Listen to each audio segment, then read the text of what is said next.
Video start करने से पहले आप सभी को एक रिक्वेस्ट है कि वीडियो पूरा देखिए, नहीं तो बहुत सारे मिसअंडरस्टैंडिंग हो जाएगी।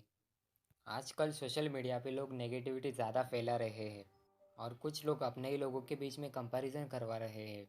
और अभी फार्मर्स प्रोटेस्ट कर रहे हैं, तो लोगों को एक बढ़िया मौका मिल गया है नेगेटिविटी फैलाने का और कंपैरिजन करने का। अब यहाँ पे सॉल्यूशन ढूंढना ज़रूरी है या कंपैरिजन करना ज़रूरी है? हाँ, कुछ लोगों के हिसाब से कंपैरिजन ज़रूरी होगा, क्योंकि उनकी औकात ही वही है। उनको कंपैरिजन का अलावा कुछ आता ही नहीं है। कुछ लोग फार्मर्स और ट्रेडर्स के बीच में कंपैरिजन कर रहे हैं। अब यहाँ पे कंपैरिजन की ज़रूरत ही नहीं है ना। दोनों फार्मर्स और ट्रेडर्स इंसान ही होते हैं ना, या अलग अलग होते हैं? कुछ लोगों का कहना है कि ट्रेडर जब भाव कम होता है तब माल खरीद लेता है और स्टोर करते हैं, और भाव बढ़ते ही माल बेच देते हैं। तो उन लोगों को मैं एक बात बताना चाहता हूँ कि ट्रेडर को एक लिमिट होता है, उससे ज़्यादा वो माल स्टोर नहीं कर सकता। लेकिन हमें कुछ पता नहीं, लेकिन बीच में घुसड़ने की आदत हो गई है अब।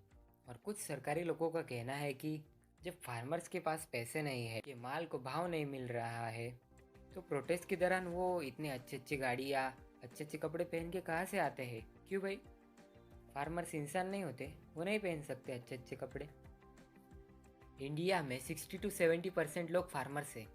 अब पूरे फार्मर्स में से 30 to 40% फार्मर्स बड़े हैं और 60% के आसपास फार्मर्स छोटे हैं।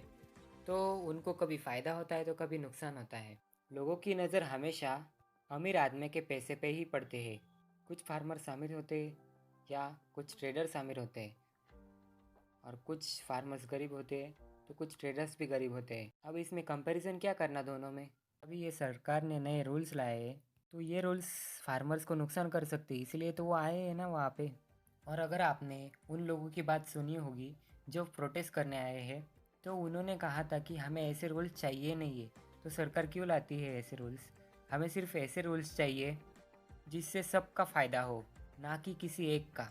मतलब कि फार्मर्स का, ट्रेडर्स का और बाकी के जनता का, सबका फ़ायदा हो, ऐसे ही रूल्स चाहिए। लेकिन सरकार उनकी बात सुनने को तैयार ही नहीं है। तो अब इसका एक ही सॉल्यूशन है। अब सबको एक साथ आना पड़ेगा। आप सब ने एक बात सुनी होगी, 1 Indian = 3 Japanese, but 2 Indian = 1 Japanese. ये इंडिया के लोगों की आदत है। हम अकेले काम करेंगे तो आगे जाएंगे, लेकिन हमारे साथ कोई आएगा तो हम कंपैरिजन करेंगे। हम दोनों साथ में कभी चल नहीं सकते।